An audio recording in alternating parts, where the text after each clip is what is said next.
ത്രിയേക ദൈവത്തിന് സ്തുതി. ബഹുമാനപ്പെട്ട ഗീവറീസ് അച്ഛൻ, ഷമ്മാശൻ, മാതാപിതാക്കളെ, അധ്യാപകരെ, കൂട്ടുകാരെ, എല്ലാവർക്കും സ്നേഹവന്ദനം. സ്ത്രീകളിൽ നിന്നും ജനിച്ചവരിൽ യോഹന്നാനേക്കാൾ വലിയവൻ ഉണ്ടായിട്ടില്ല എന്ന് നമ്മുടെ കർത്താവ് തന്നെ പറഞ്ഞ യോഹന്നാൻ സ്നാപകന്റെ ജന്മദിനം ആഘോഷിക്കുന്ന ഇന്നേ ദിവസം പരിശുദ്ധ സഭ ശിശുദിനം കൂടിയായി വേർതിരിച്ചിരിക്കുകയാണ്. ഈ വലിയ ദിവസത്തിൽ ഈ പരിശുദ്ധ ദേവാലയത്തിൽ നിന്നുകൊണ്ട് രണ്ടു വാക്ക് സംസാരിക്കുവാൻ ലഭിച്ച അവസരത്തിനായി ദൈവത്തെ സ്തുതിക്കുന്നു. കർത്താവായ യേശുക്രിസ്തുവിന്റെ ജനനത്തിന്റെ ആഘോഷത്തിന് പുറമെ സഭയുടെ അംഗീകാരത്തോടെ ആഘോഷിക്കപ്പെടുന്ന ഒരേ ഒരു ജന്മദിനാഘോഷം യോഹന്നാൻ സ്നാപകന്റേത് മാത്രമാണ്. പരിശുദ്ധ കന്യകാമറിയാമിന്റെ ജന്മദിനം സെപ്റ്റംബർ 8-ാം തീയതി നാം ആചരിക്കുന്നുണ്ട് എന്നത് വിസ്മരിച്ചുകൊണ്ടല്ല ഞാനിത് പറയുന്നത്.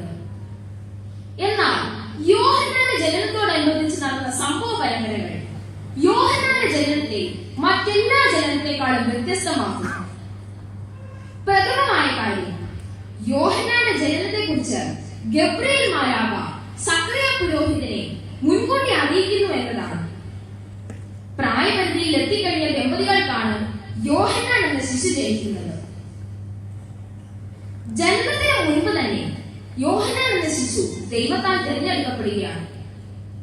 പിതാക്കന്മാരുടെ ഓർമ്മ കഴിക്കുമ്പോഴുള്ള സെതറായി ഗർഭത്തിൽ വെച്ച് തന്നെ തിരഞ്ഞെടുക്കപ്പെട്ടു എന്ന് നാം പ്രാർത്ഥിക്കാറുണ്ട്.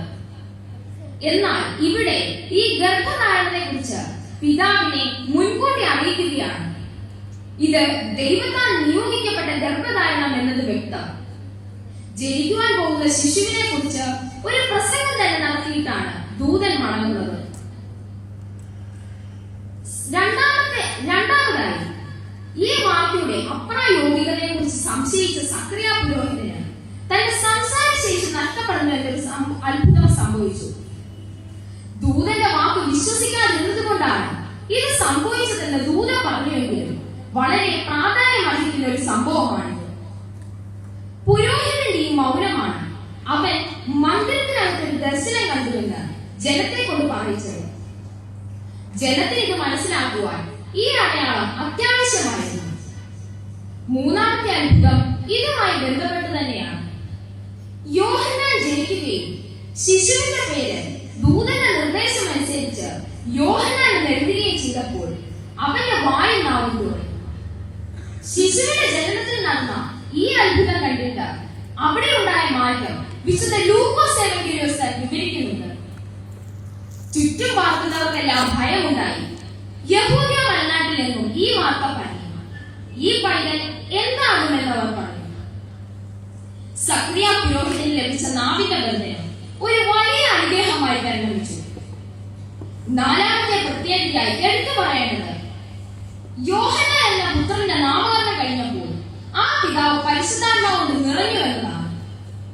സുദീർഘമായ ഒരു പ്രവചന പ്രസംഗമാണ് ആ പിതാവോടെ നടത്തിയത്. കഴിഞ്ഞ ആഴ്ചയിൽ നാം ചിന്തിച്ചു കഴിഞ്ഞതാണ്.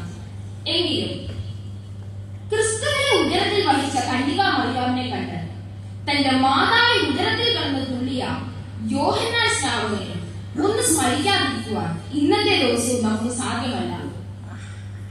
യോഹന്നാന്റെ വളർച്ചയെ പറ്റി വിശുദ്ധ വേദപുസ്തകം ഇങ്ങനെ പറയുന്നു: പൈതൽ വളർന്നു, ആത്മാവിൽ ബലപ്പെട്ടു. നമ്മുടെ എല്ലാവരുടെയും വളർച്ച അങ്ങനെയാകട്ടെ.